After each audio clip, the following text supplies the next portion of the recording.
ជំរាបសួរពុកម៉ែបងប្អូនសូមស្វាគមន៍មកកាន់ Channel ប្រាប់ឆ្នោតយួនជារៀងរាល់ថ្ងៃនេះដែរបងមានដំរីឆ្នោត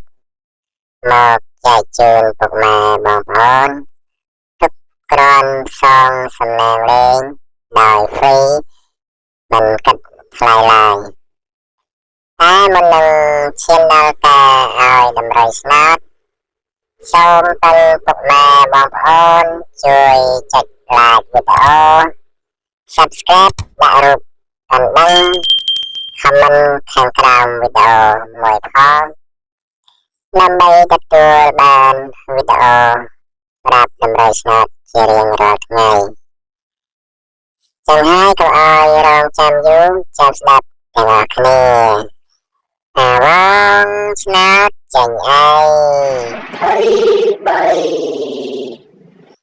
អាវងឆ្នោតចេញអី